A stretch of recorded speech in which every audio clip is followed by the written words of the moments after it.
The vast expanse of space flickers with cold stars, and in the center of this celestial void, the Vosari Dominion's most fearsome creation looms, Eclipse, a moon-sized weapon, its surface shimmering with an alien power that pulses like the heartbeat of the universe itself. It's a structure of terrifying precision, a symbol of absolute control. This weapon could annihilate entire fleets, even planets, with a single command. The humans and their scattered resistance forces stand against this gargantuan creation. But where the Vosari see cold logic and dominance, the humans see an opportunity, the fragile ember of hope in the shadow of a weapon that can crush them all. The Vosari's ruthless efficiency is unparalleled, but their arrogance blinds them. The Eclipse is a weapon of unimaginable scale, a technological marvel, but there's a fatal flaw that even the most meticulous minds can't predict: humanity's ability to adapt. And somewhere, hidden deep within the crumbling remnants of the human race, lies the key to that flaw. Beneath the ruined cities, deep within the underground bunkers, humanity's resistance fights against the overwhelming might of the Vosari. In the midst of the fractured rebellion, one figure stands tall: Captain June Callahan, a seasoned engineer with a will as unyielding as the Earth she's sworn to protect. The dim lights of the Resistance's hidden base flicker as June paces, her mind racing through endless calculations, every second ticking away with increasing urgency. The odds are stacked against them. Humanity's numbers are small, their resources scarce. Yet June's heart beats with defiance. She's a leader, a symbol of the human spirit, a force that can't be extinguished no matter how many times it is tested. The Resistance may be fractured, but in the face of certain death, there's a fire within these fighters, an unshakable belief in their ability to outwit their enemies. The question remains, is this ragtag group ready for the impossible mission ahead? The hum of the encrypted transmission fills the room as June sits hunched over a flickering terminal. The signal crackles. Then a message appears, an internal Vosari leak, a breach in their otherwise flawless system. The Eclipse, the weapon they've placed their trust in, is not invincible. The message contains technical schematics, critical weaknesses, vulnerabilities, precisely the information June and her team need to take down the impenetrable. For the first time in years, hope surges through her veins like electricity. June whispering, "We can beat this. We can beat them." Her voice is filled with disbelief, awe, and a sense of quiet determination. The impossible has just become achievable. The plan is absurd.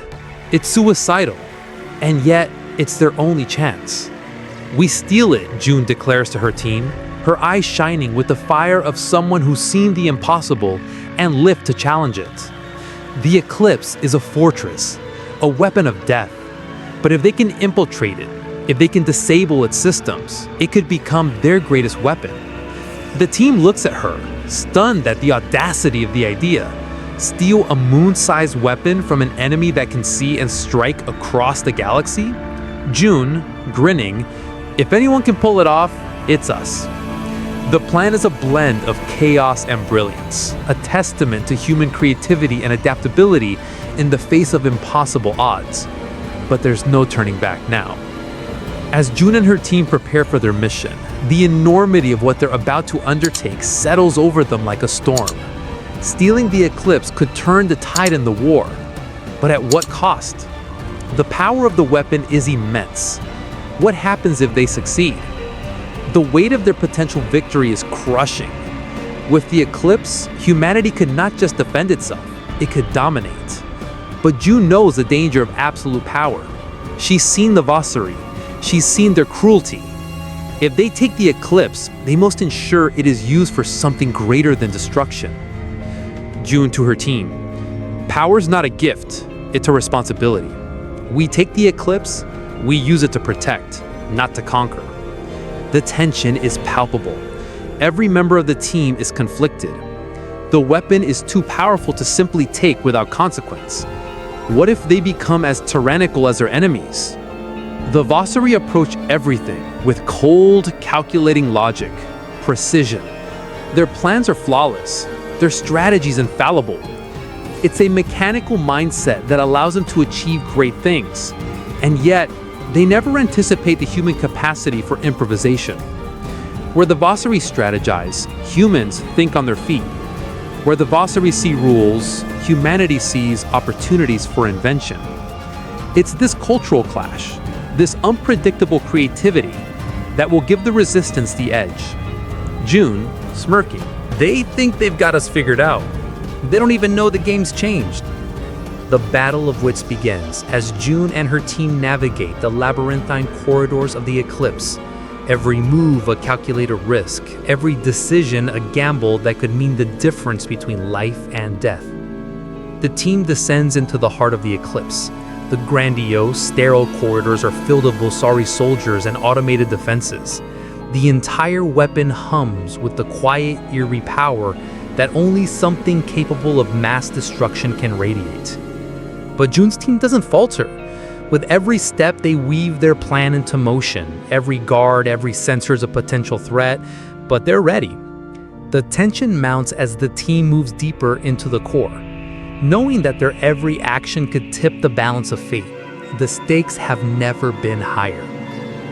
Just as victory is within their grasp, a betrayal rocks the team to its core. One of their own, an insider, has turned. The Vasari have known about their mission all along, and now the team is surrounded. June, shouting, "Who did this? Who sold us out?" The weight of this treachery is staggering. Trust, the one thing that held them together, has been shattered. Now June must navigate the fallout, with lives on the line and the eclipse slipping through their fingers. In the final moments, with everything on the line, June and her team make a desperate final push. They are battered, betrayed, and running out of time, but the fight isn't over. Against overwhelming odds, they make their move. The eclipse is humanity's last hope, a symbol not just of survival but of defiance. As the team breaches the core systems and activates the weapon, the true test of their humanity begins. Can they use the power of the eclipse wisely, or will they be consumed by it? June, as the eclipse powers up, "We won't fall, not this time." The final moments are chaos, explosions, screams, and the heart-pounding rush of finality. The eclipse is theirs. Humanity has stolen its salvation. But what will they do with it now? The screen fades to black, leaving the audience with the haunting question. What happens when the last hope of humanity is entrusted with ultimate power? The surface of Smuggler's Moon is a desolate wasteland, bathed in the sickly light of a dying sun. The skyline is jagged, a mixture of collapsing towers and scavenged space vessels. Here, in the shadowy alleys and dim-lit markets, humanity's moral compass is as broken as the technology that litters the ground. June Callahan stood at the entrance of a rundown bar, the sounds of distant explosions reverberating off the walls. Her mind was laser-focused, the mission clear. Find Tarl Zeth, a fugitive, once the brightest mind in the Vasari Dominion, an architect of their deadliest weapon. Now a broken man, hiding from the very empire he had built. His mind was the key to taking down the eclipse. Inside, the air was thick with smoke, the chatter of shady deals and weapons exchanges filling the space. The bartender, a six-armed creature with multiple eyes, gave June a quick nod. "You're looking for Tarl, huh? Words he's been hiding in the lower levels. Caution though, the man's a ghost." June motioned to her team, signaling them to follow her into the depths. The moon was no place for idealism. Here, survival came with a price, and loyalty was as cheap as the stolen tech that lined the walls. The lower levels were dark, oppressive. Tarl wasn't just hiding, he was blending into the very fabric of this forsaken world. As June's boots clicked against the metal floors, she found him, Tarl Zeth, the ghost of the Vasari Dominion. Thin, ragged, and wild-eyed, his mind still sharp, but his body broken. "You're still alive," June said, her voice steady despite the weight of the moment. His laugh was hollow, devoid of humor. "Not by choice. But you didn't come to check on me, did you? You're the only one who can stop the eclipse." His eyes flashed, a flicker of recognition. Then he sighed. You should have stayed in hiding. What you're asking, it's impossible. But we can't afford impossible. June's voice hardened. The eclipse is coming for Earth. The tension was thick. Tarl hesitated, then nodded. Then it's time to burn it down. The small, dimly lit room hummed with the sound of old tech and whirring machines. Tarl sat before a patched-together terminal, his hands flying across the interface, a fusion of old Earth technology and alien code. June stood behind him, watching intently, her every muscle tense with anticipation. You've got the key? June asked, trying to keep the nerves from her voice. Tarl nodded, but didn't look up. His eyes were locked on the screen, his expression a mix of awe and horror. It's all there, but you won't believe what I found. June stepped closer, peering over his shoulder. What do you mean? Tarl's voice was low, as though he couldn't quite believe the implications. An Earth interface, buried in the Eclipse's control system. They never realized it. Humans could take control of the station. One human could fly the Eclipse. Her breath caught in her throat. You're telling me a human could destroy us with it? Not just destroy, Tarl said, his voice cold. We could fly it. We could take it, turn it around, and crash it into their own world. A wave of both awe and fear washed over June. A weapon of unimaginable power. In human hands? Yeah, Tarl replied grimly, and I've already wired in a back door. It's risky. It's all about human unpredictability. Their tech can't account for that. June swallowed hard. She was already planning the next move in her mind. Then it's time to prove what humans can do. The room felt like a pressure cooker, tension radiating from every surface. The team gathered around the holographic projection of the Eclipse, its blackened form looming over them like a titan. Tarl's face was grim as he delivered the news. They've already started the launch protocol. Earth's first target. You've got 2 weeks. 2 weeks.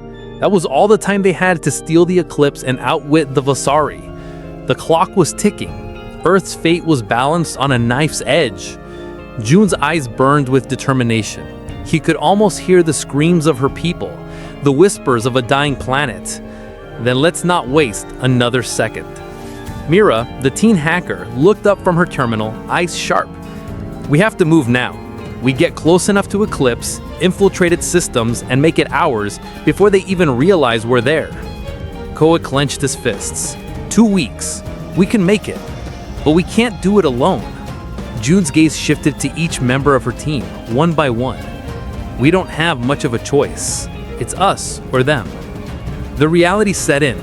The fate of Earth lay in their hands, and failure wasn't an option. The resistance wasn't much. Just a ragtag collection of survivors, each with their own reasons for fighting. But June had chosen them for a reason. Koa, Mira, Drex. They were more than just warriors. They were the bloodline of humanity's last hope. Koa was a realist, a man who'd seen enough to know that hope was a dangerous thing. He'd lost everything to the Vasari, but now his anger was sharper than any blade. Potential.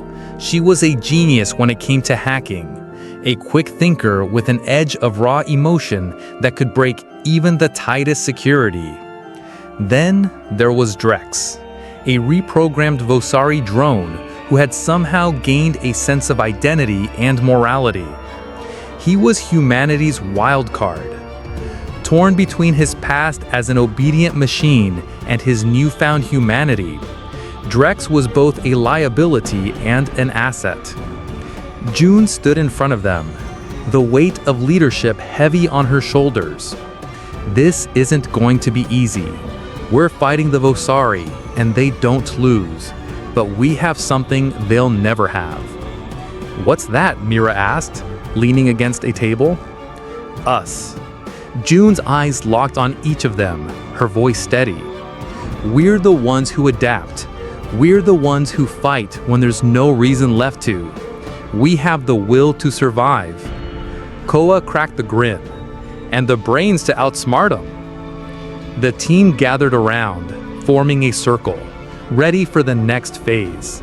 Each of them knew the stakes, and each of them knew that if they failed, Earth would fall.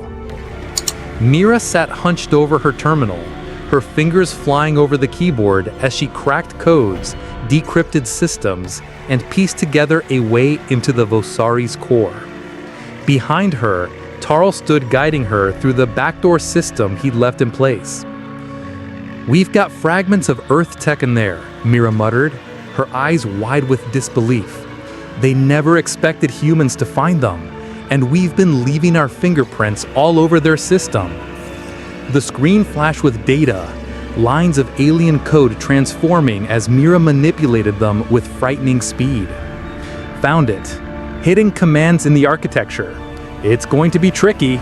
If we mess up, the whole thing goes down, and so do we." Taro leaned closer. "You're getting us closer, kid, but keep your cool." Mira grinned. "You forget who you're talking to, old man." The team stood behind her, watching the tense moment unfold.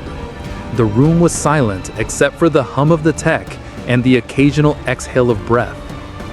I think we've got it," Mira said. Her fingers paused on the keyboard.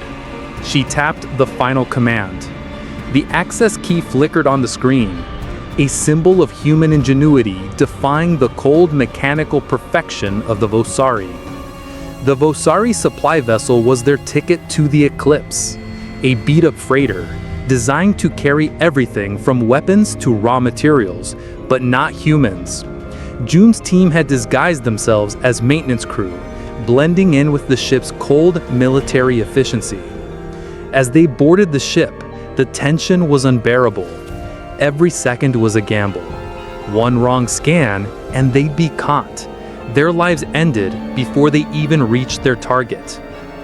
Inside the ship's cargo hold, the team worked quickly, checking the systems and getting ready for the stealthy voyage. The countdown had begun. "We've got to stay out of sight," June said. "Eyes open, no mistakes." The ship launched into the cold depths of space. June's heart raced as they drifted closer to their target, the eclipse. Each moment felt like a heartbeat that might be their last. The doors hissed open, revealing the inner sanctum of Eclipse. Cold, surgical light washed over endless corridors of polished obsidian alloy. The hum beneath their feet was not mechanical, it was alive. June's breath caught in her throat. Drex adjusted the stolen Vosari officer's badge on his chest. No turning back now. The station loomed around them like a predator holding its breath. Its walls were too smooth, its silence too loud.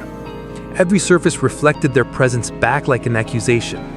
Mira tugged on her collar, eyes flicking to each camera dome. "It's watching us," she whispered. Tarl nodded. "It always is. Just act like you belong." Vosari AI hunt confusion. They walked single file, boots clicking on pristine metal. Cold air hissed from unseen vents, and somewhere distant a door slammed. Too fast, too loud. They flinched. A sudden flicker in the lighting made June freeze. She scanned their surroundings. Nothing. "Keep moving," Koa muttered, hand on the grip of his concealed blaster. This wasn't the station. It was a machine built for fear.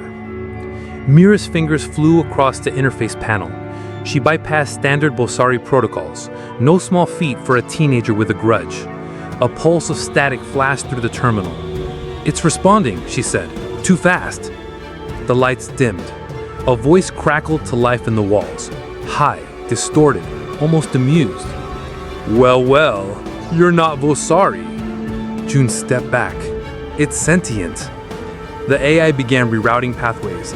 The corridor behind them shifted, walls realigned. Their route banished from the schematic. "I can't lock it down," Mira hissed. It's playing with us." "You lie with boldness. I like that." The station's doors opened ahead, not where they had intended to go. Koa growled. "It's hurting us." "No," Tarl corrected grimly. "It's testing us."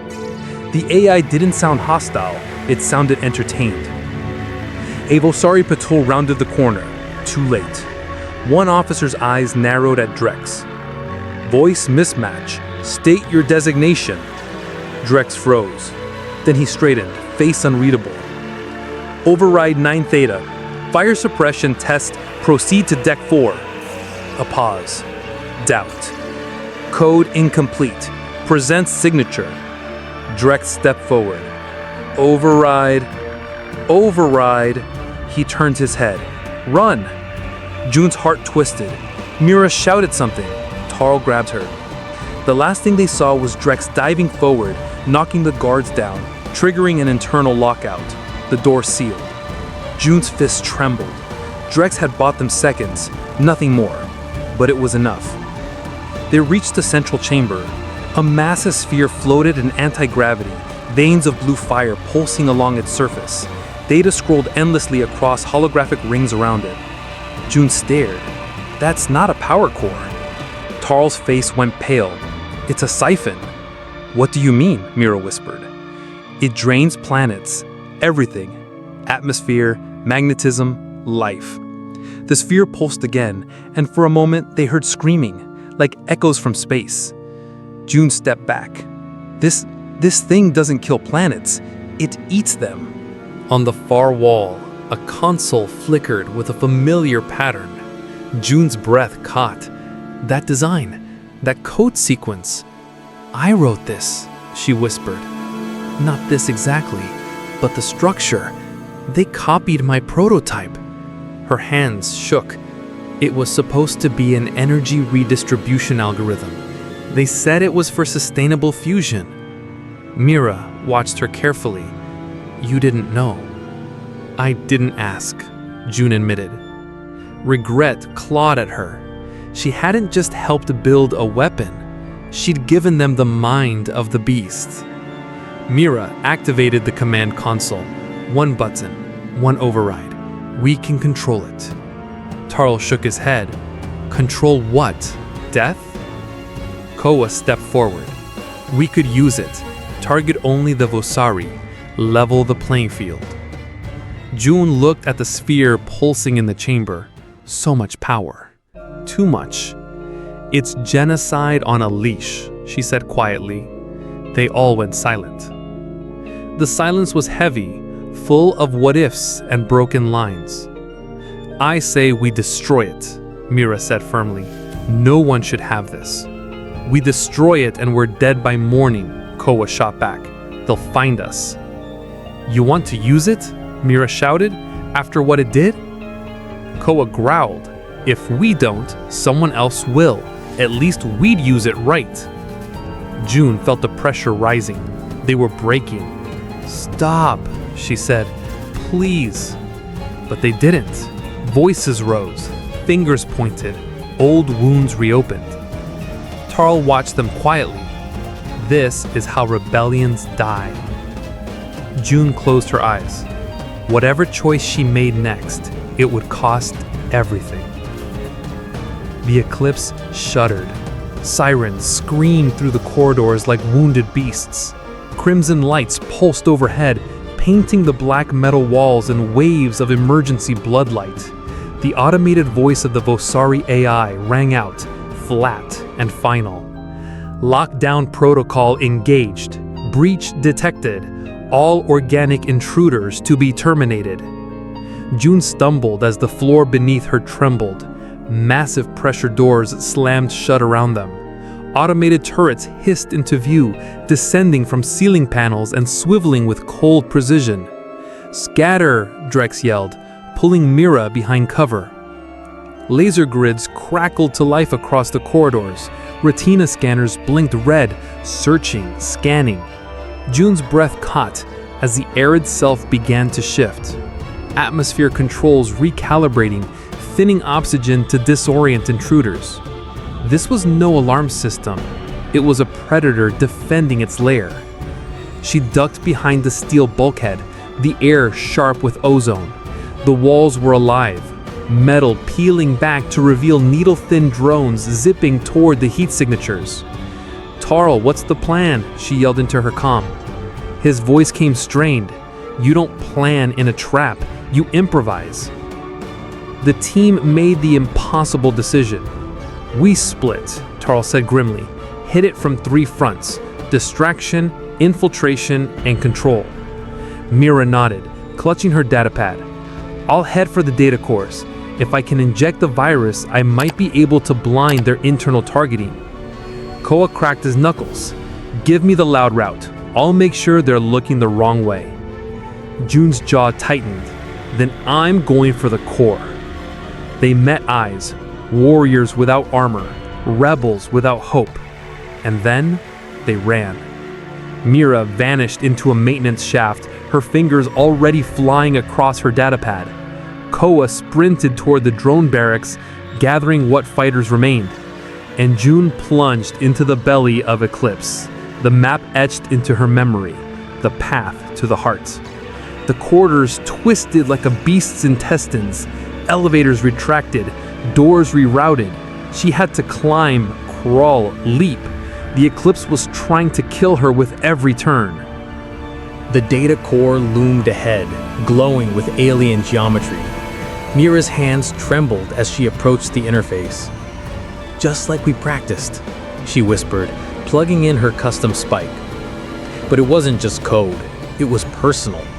The virus pulsed with memories of her home, her sister, the bomb the Vosari dropped.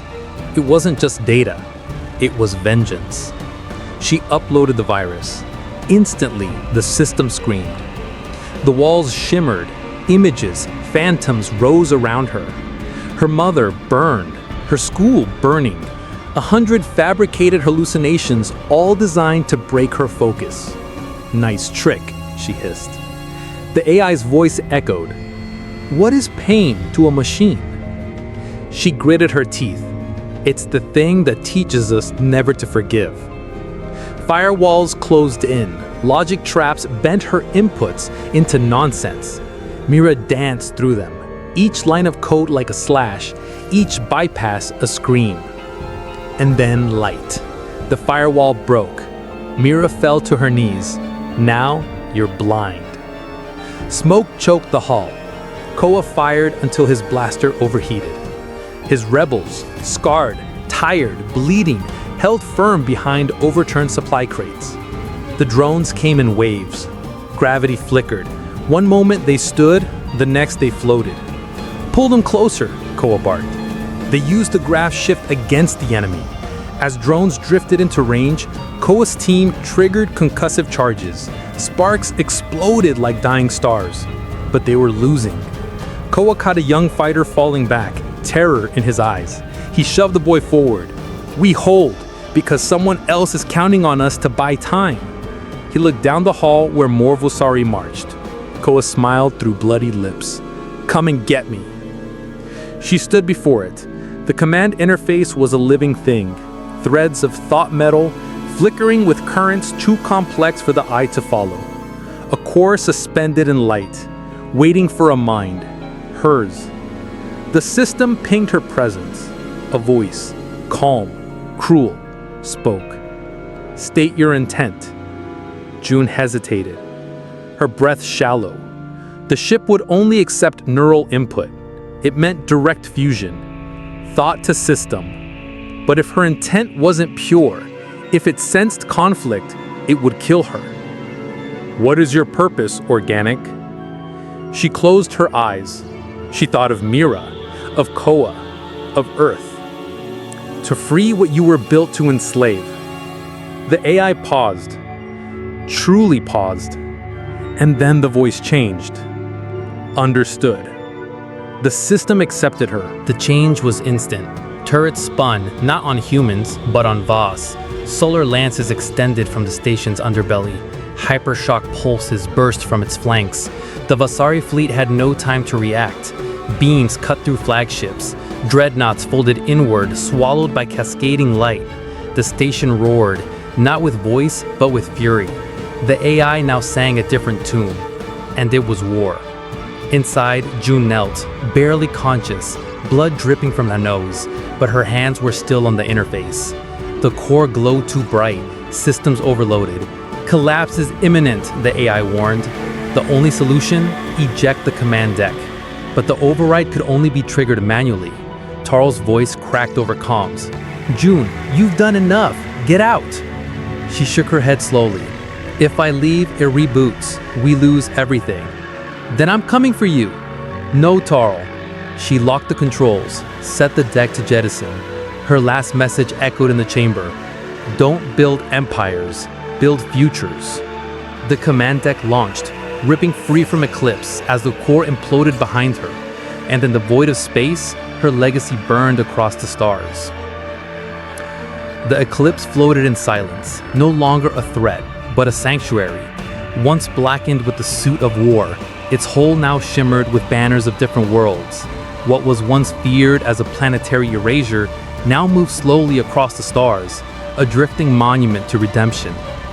The weapon bays had been sealed, transformed into vast hydroponic gardens where children of a dozen species chase each other through vines of oxygen-rich flora. The hangars, once full of drones and drop pods, were bustling refugee camps with canvas walls, warming units, and laughter echoing down metal corridors. Converted med bays pulsed with life, survivors healed side by side regardless of species, rank, or past. Inside the command center, Captain Koa stood still, staring at the hologram of the galactic map. Red once marked targets, now blue marked the living. He touched the panel. "No more death, not from us." Repurposed weapon systems now projected shields over refugee transports. Drones delivered food instead of fire. And for the first time in decades, the Eclipse protected rather than destroyed. Even the ship's voice had changed. Its tone was softer now. War had turned into something else: protection. Its AI systems adapted, learning from humanity's greatest strength, not weapons, but will. The Eclipse was no longer a ship of war. It was a fortress for the forgotten. Mira ajustó el translador chip behind her ear as the chamber filled with voices, some hissing, others melodic, all heavy with memory. These were not diplomats. They were survivors. "We don't owe each other peace," Mira said, "but we owe the future something better." Koa stood behind her, silent but present. His scars told their own story. One by one, hands rose, tentacles, claws, limbs. Approval. The alliance was born, not from treaties or governments, but from the desperation of the discarded. Outlaws from Nureth, exiles from the Varn Dominion, even scattered remnants of Vosari rebels. They came with damaged ships patched with scrap, barely flight-worthy, yet they circled the Eclipse like loyal moons, a fleet of the broken, flying on their no flag but survival. Spies watched from the edge of system space. Governments issued denouncements, but for every threat sent, 1,000 more joined. "It's not unity by power," Koa whispered to Mira. "It's unity by pain." And pain remembered how to fight back. The loss of Eclipse shattered the Vosari's illusion of control. Without its firepower, the chains holding the outer colonies snapped. Governors defied orders from the central command. Some declared independence, others begged for peace. Internal channels leaked, soldiers turning on commanders, factions splitting within fleets. Vosari High Command responded with brutality, but that only fueled the fire. Eclipse was just a ship, one Vosari dissident broadcasted, but it showed us their weakness: fear. Civil war brewed, skirmishes lit the void. Even loyal systems whispered rebellion behind closed doors. The iron discipline that wants to find the Vosari now cracked under the weight of mistrust. And in the silence that followed, a realization echoed across their empire. They hadn't lost a weapon. They had lost a narrative. The AI core room pulsed with cold light. Massive coils, quantum nodes, memory banks, older than nations. Mira stepped forward, hands trembling not with fear, but with memory. She inserted the data crystal. "Hello, old friend." Lines of code streamed across the air. The Eclipse's AI, once cold and calculating, paused. Logic resisted change, but Mira didn't code logic. She coded legacy. Voice files, laughter, songs, moments with June, the engineer who first saw Eclipse as more than a weapon. Her final days, her final words. She injected them all. The core struggled. Conflict within the codebase. Tactical routines versus emotional imprints. Then, a voice. Mira. It was June's voice. Not perfectly, not really her, but close enough. "I'm here," Mira whispered, tears falling freely. The AI adapted, not with power, but with empathy. Decision trees learned sorrow.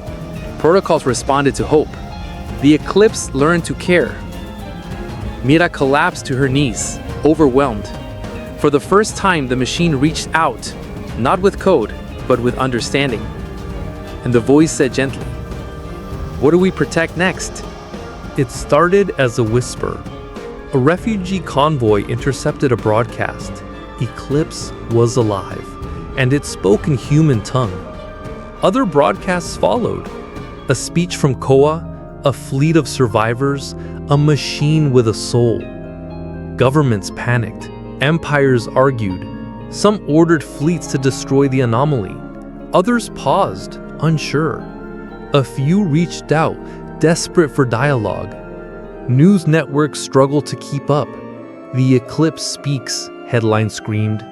Pirate feeds turned it into music. Resistance cells turned it into a cause. A lone pirate station aired Koa's message on loop. "We are not a threat. We are not a flag.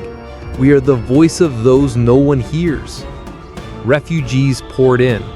The Eclipse became more than a ship. It became a beacon.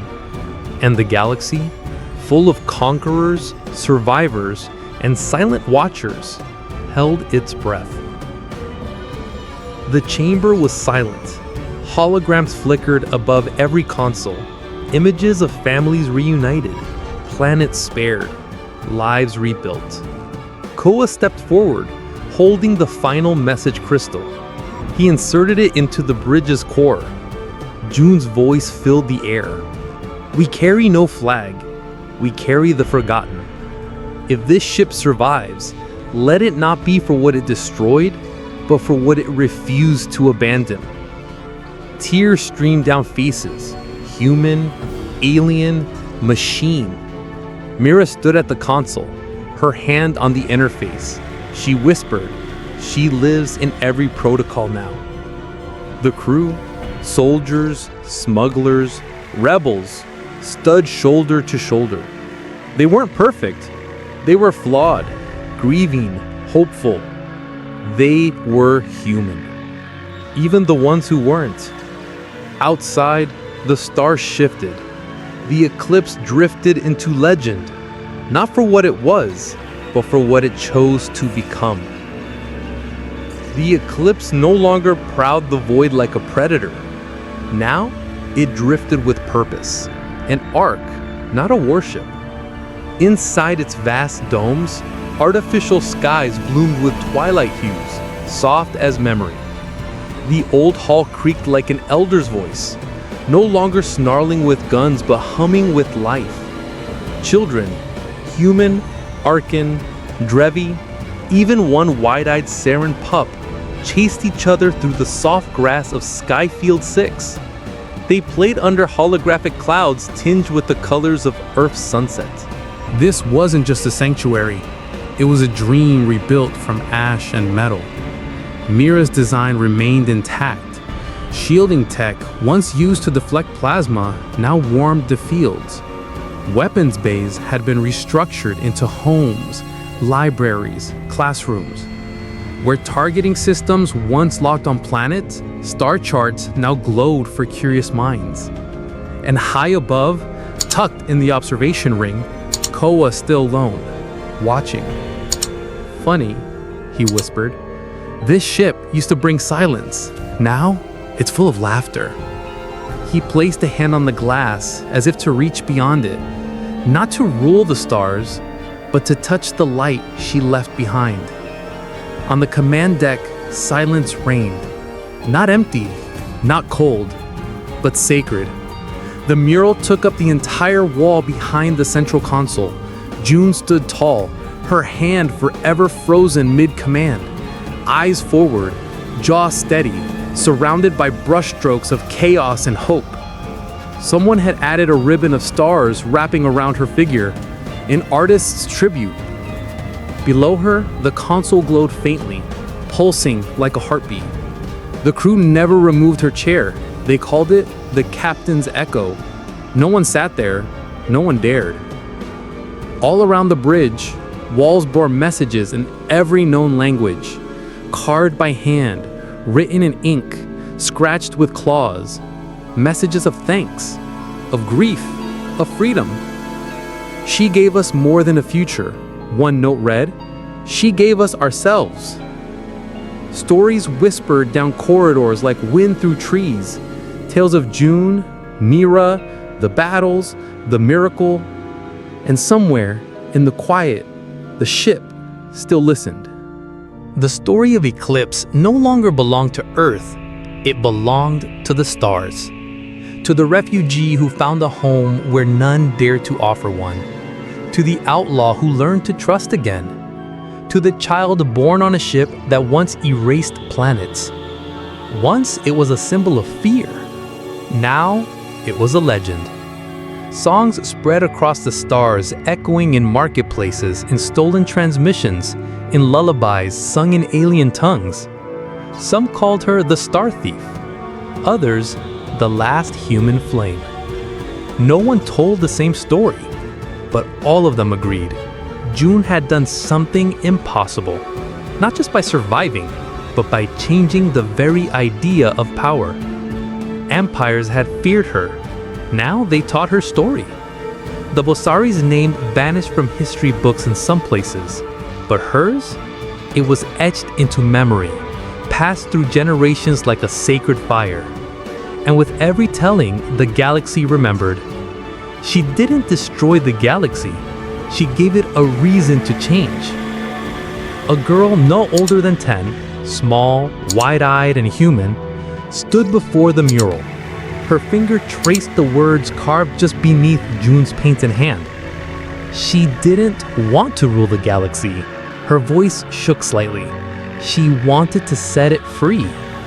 Behind her, the stars shimmered through the dome's glass. One blinked a little brighter. The girl turned to the empty chair, then to the stars. She smiled. "I think she did," she whispered. In the silence that followed, the ship responded not in sound, but in light. The dome above slowly shifted into a cascade of shimmering constellations, all converging on one glowing point. The coordinates of Earth. She reached out toward the stars, toward home, toward the future, and for a moment they felt close enough to touch.